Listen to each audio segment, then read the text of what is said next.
America is now a socialist economy. The definition of a socialist economy is when 50% or more of your economy is dependent on the federal government. This weekend I was watching Fox News. One of the panelists brought up the example of General Motors and what's going on with the CEO and people leaving. And he said, the problem with GM is not that the government owns 80%, it's that the government does not own 100%. We need the government to own more private corporations. That's what my jaw dropped, and I said, well, you know what? At least this socialist has the guts to come out of the closet. You know, let's start debating the real issue here. Should America become a socialist economy? If this health care bill passes, it is a done deal. And what we have to do is make sure we elect advocates in 2010 who will make sure that the cement they're pouring does not dry. The other thing I heard on that same panel was a representative from the Obama administration said, I don't understand why everyone's complaining about the cost of this health care bill. It's the same as a latte a day. I laughed because that's $4 a day, $120 a month. I thought, is that it? How many of us can still afford a latte a day? $120 a month. For many of us, myself included, that $120 can determine whether or not your checkbook balance is that month. And if you have a spare $120 in your budget and you have a family to feed, you sure as heck don't want to give it to Uncle Sam for him to control our healthcare system. You want to put food on your table. You want to put gas in your car. You want to pay your bills. Maybe you want to go to the movies. You want to go out to dinner. Remember that? Remember when we could all afford to do that? You don't want to spend the equivalent of a latte a day to make our country move more towards a socialist economy. Like I said, by definition we already are, but the cement hasn't dried. We have got to do something to make sure that it doesn't happen. On the campaign trail last year, I was very disheartened by the sincere questions that I got from many people, from veterans to students, who would say, you're talking about socialism, you're talking about the dangers of America moving towards a socialist economy. What is wrong with that? What is wrong with socialism? And they were sincere. Because socialism no longer has a sting. Our society has been engineered to approach that as if it's compassionate. You know, what is wrong with a compassionate government taking care of its people? Well, there is a fundamental flaw with socialism that makes it never work. Yes, it might sound ideal, but it is impractical. And the fundamental flaw in socialism is that it reduces the human being to a cog in the wheel. It reduces the value of a person to that which is cost effective.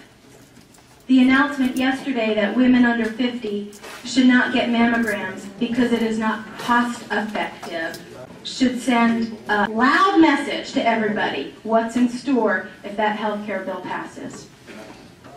I could not believe that I heard them admit that it is not cost effective for women under 50 to get mammograms. And I heard the same person defending this decision, defending this announcement, say, well, the mammograms only save approximately, I forget if it was 1,300 or 1,900. 1 out of every 1,300, lives. Oh, 1 out of every 1,300? So it is not cost effective? What if you're that one? What if your mother is that one? What if your daughter is that one? That is the problem with socialized medicine. And we are swallowing it. We are accepting it. We have got to look at every piece, well, people were shaking their heads, no, you're not. I know you're not. That's why you're here on a Wednesday night, and I thank you for that. That's why I'm encouraged. That's why I'm hopeful. But unfortunately, many of our leaders are swallowing it, and they're not doing something about it. They're perpetuating the problem. They're getting behind pieces of legislation like stimulus, like cap and trade, that just increase the problem. What we have got to start doing with every single piece of legislation, whether it comes here in the state or whether it passes my desk in Washington, D.C., we have got to look at every single piece of legislation in terms of, is it constitutional? Number two, how does it impact the individual? Because our free economy, our free market economy, exists because it is the best structure in which the individual can flourish. That one of the things that I fell in love with Delaware when I first moved here was that any main street you would go down, or any town you'd go through, had a main street. And it had a main street of individually owned cafes and boutiques and bakeries and hardware stores. And it really struck me the other day. We took some back roads on the way to the rally. And those very same main streets that I would drive through and stroll along and go in and out of the businesses, it was lined with vacant storefront after vacant storefront after vacant storefront, and that's tragic. That is tragic. We need to restore federally and locally the economic structure that allows the small business owner to succeed, that allows you to use your individual talent, your unique, God-given creativity to provide for your family. Capitalism is getting a bad name. They're trying to say capitalism breeds greed. That's not true. Unbridled capitalism, sure. But again, that's why we have a system of checks and balances in our Constitution. Capitalism breeds freedom. Capitalism breeds liberty. We cannot let capitalism become a dirty word.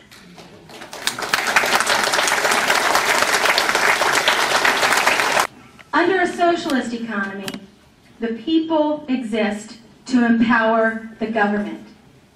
It should be the other way around. A government should exist to empower and protect the people. We've got to get it back. We've got to revert it to the way it should be. Limited government. Limited government.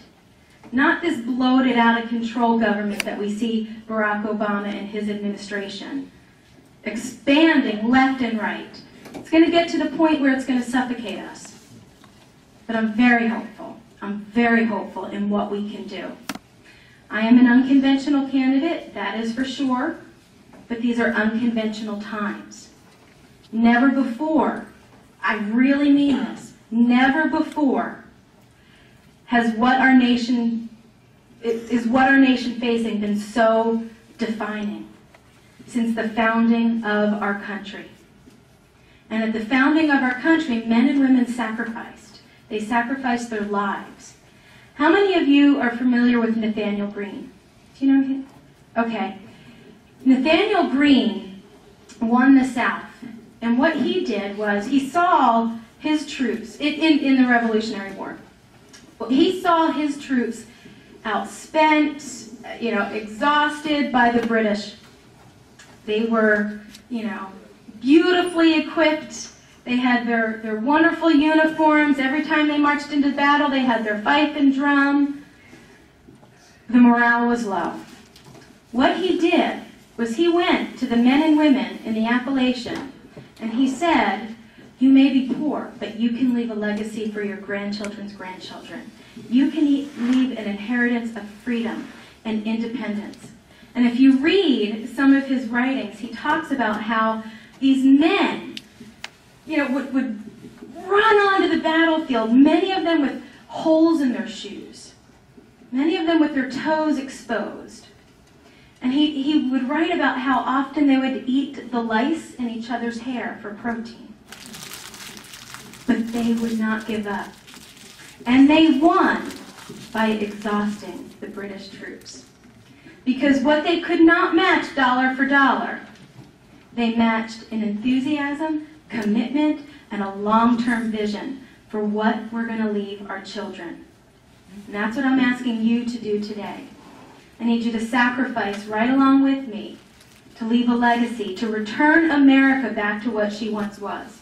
to return America to the vision that those men ran barefoot on battlefield to defend.